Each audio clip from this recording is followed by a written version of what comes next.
Assalamualaikum warahmatullahi wabarakatuh. Selamat pagi teman-teman semua. Salam ngarit, salam peternakan seluruh Indonesia dimanapun Anda berada ya. Sukses selalu dalam beternak apapun ya.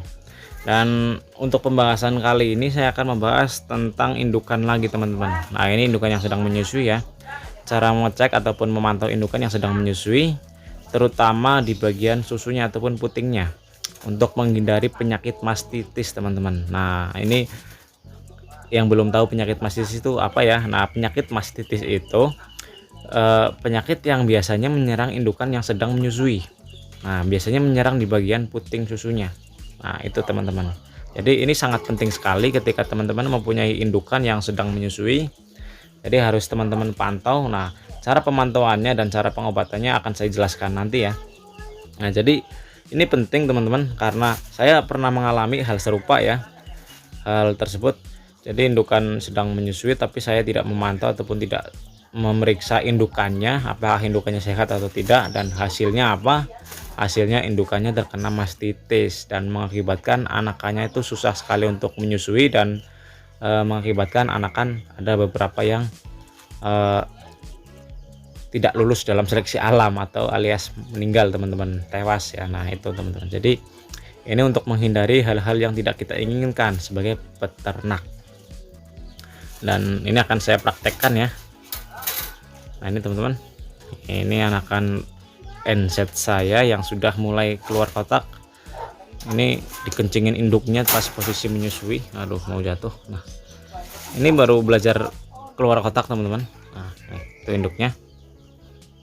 Ya, yang pertama akan saya jelaskan cara pengecekannya ataupun cara memantau indukan yang sedang menyusui, supaya nanti teman-teman bisa mengetahui apakah indukan itu terkena mastitis atau tidak.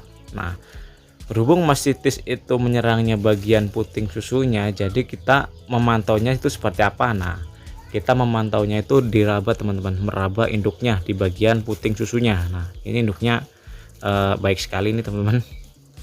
Ini ya. Nah, cara merabanya seperti apa? Nah, tinggal kita raba aja teman-teman. Nah, di bagian puting susunya ya. Di bagian puting susunya. Nah, cara mengetahui mastitis atau tidak seperti apa? Nah, ini teman-teman. Contoh, saya sedang ini ya memantau indukannya. Nah, kita raba teman-teman bagian perutnya. Nah, ini di bagian perut kita raba. Nah, ketika ada benjolan teman-teman ya, benjolan keras yang ada di bagian putingnya, terutama di bagian putingnya, terus benjolannya itu bukan seperti benjolan susu ya. Kalau untuk benjolan susu sendiri itu lembek teman-teman ya, tapi itu kalau kelenjar susu itu tidak membentuk benjolan teman-teman, tapi lembek. Nah, kalau kita rasakan itu lembek sekali ya, tinggal kita raba aja, raba di bagian seluruh susunya. Nah, itu biasanya jenis ataupun jumlah puting susunya itu berbeda-beda di setiap indukan ya, ada yang 6, ada yang 10, ada yang 8 gitu. Nah, kita raba aja ya. Nah, ketika posisi indukannya itu tidak ada puting, di puting susunya tidak ada benjolannya, itu berarti indukan aman dari penyakit mastitis ya. Terus ketika ada benjolannya, nah ini teman-teman, yang paling bahaya itu ketika menemukan benjolan yang ada di bagian puting susunya, karena benjolan itu nanti akan menghambat keluarnya air susu si induk ya. Jadi ada semacam bakteri yang membekukan air susu supaya tidak keluar. Nah, itu makanya membentuk benjolan keras. Nah, itu teman-teman. Nah, untuk cara pemantauannya biasanya saya lakukan itu 3 hari sekali teman-teman. 3 hari sekali ya. Di pagi hari, sore hari itu bebas. Yang penting setiap 3 hari sekali kita pantau, kita raba di bagian air susu sang induk supaya nanti indukannya itu tetap terjaga. Nah, itu teman-teman. Terus ketika kita menemukan hal serupa ataupun menemukan benjolan yang ada di bagian perutnya, bagian putingnya itu harus kita apakan ya. Nah, jadi seperti ini teman-teman. Ketika kita menemukan benjolan itu masih dalam keadaan kecil ya, dan masih kerasnya itu masih agak lembek, nah itu masih dalam tahap gejala teman-teman. Nah, ketika masih tahap gejala ya, itu masih kita bisa obati dengan mudah ya. masih kita bisa obati dengan mudah. Tapi ketika gejalanya sudah mulai parah, benar-benar parah sekali, itu nanti cara pengobatannya itu ekstrim teman-teman. Nah, tapi ketika kita menemukan dalam keadaan gejala ringan, nah kita bisa suntik dengan antibiotik, namanya itu Limoxin teman-teman. Nah, ini akan saya ambilkan dulu ya obatnya, karena saya juga menyediakan. Dan ini teman-teman, ini obatnya. Nah, nama obatnya itu Limoxin 200 LA. Nah, ini bukan sedang endorse ataupun iklan teman-teman, tapi ini untuk supaya teman-teman tahu ketika teman-teman mengalami penyakit hal serupa ya, yang kelinci alami, mastitis khususnya. Nah, ini obatnya Limoxin 200 LA. Nah, ini obat antibiotik teman-teman. Ini obat suntik, tidak bisa dioralkan. Nah, jadi ketika teman-teman mau menyuntik, kalau nggak salah dulu saya posisi menyuntik itu dalam takaran 0,3 teman-teman, 0,3 ya, 0,3. Nah, 0,3 untuk satu kali suntikan. Nah, untuk penyuntikannya itu setiap hari satu kali ya, satu hari sekali dalam jangka waktu sekitar 3-4 hari.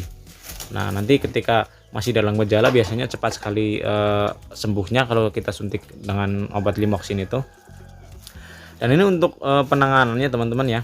Jadi sebisa mungkin ketika teman-teman mempunyai kelinci yang sedang menyusui, pantau terus indukannya, bukan cuma anakannya, tapi pantau terus indukannya. Dan ketika gejala ataupun teman-teman sudah menemukan penyakit mastitis itu sudah parah, benar-benar parah, itu kita teman-teman bisa obati dengan cara itu dibedah teman-teman. Nah, itu pengobatan yang sangat ekstrim ya. Saya belum pernah mencoba dengan itu karena saya takut sekali ya. Takut dan gak tega teman-teman. Jadi ketika ada kelinci yang ya alhamdulillah sekali belum pernah mengalami sampai separah itu. Nah, jadi masih dalam tahap gejala, jadi masih bisa saya tangani dengan obat Limoxin ini. Tapi ketika sudah sangat parah sekali, biasanya sampai keluar cairan putih kental ya, seperti nanah, tapi itu ternyata cairan putih susu yang keluar. Nah, itu jadi sebisa mungkin ketika kita masih bisa mencegah, nah kita cegah. Nah, biasanya kalau untuk mastitis ini sendiri itu emang dasarnya susah kita tebak teman-teman ya. Nggak tahu cara pencegahan awalnya, tapi yang penting jangan sampai mastitis itu terlanjur parah. Nah, sebisa mungkin kita mencegahnya itu seperti itu. Ketika dalam kelinci itu sudah mengalami gejala seperti itu, nah kita langsung obati, jangan sampai terlambat. Nah, ini biasa saya lakukan ya, pengecekan rutin 3 hari sekali ketika kelinci sudah mulai menyusui. Jadi ketika pengecekan itu sampai kelinci itu lepas sapih teman-teman, sampai kelinci lepas sapih supaya nanti indukan itu tetap aman.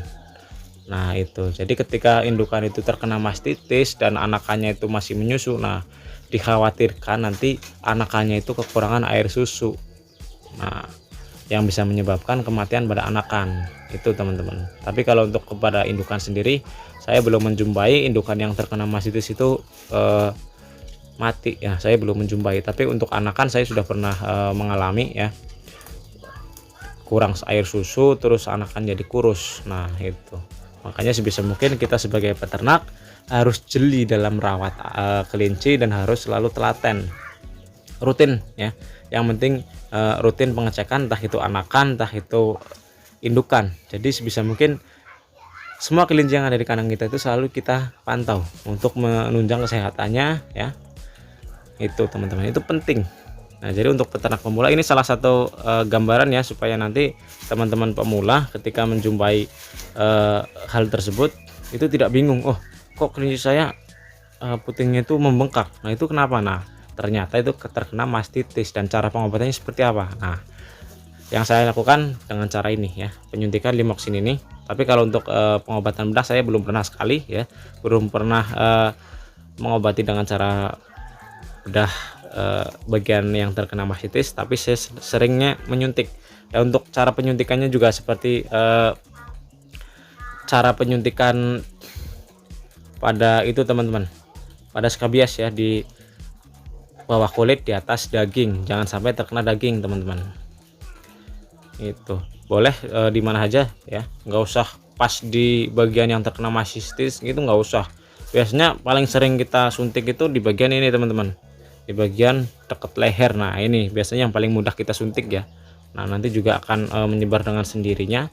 Nah itu teman-teman, semoga bisa menjadi gambaran ya, dan mungkin cukup sekian dari saya. Ini salah satu jenis penyakit yang biasa ke kelinci alami, terutama sering sekali menyerang kelinci indukan yang sedang menyusui, dan ini bisa sangat berakibat fatal ya. Tapi masih bisa kita cegah dengan cara pengobatan dengan cara suntik ataupun pengobatan ilmiah. Dan mungkin cukup sekian. Wassalamualaikum warahmatullahi wabarakatuh.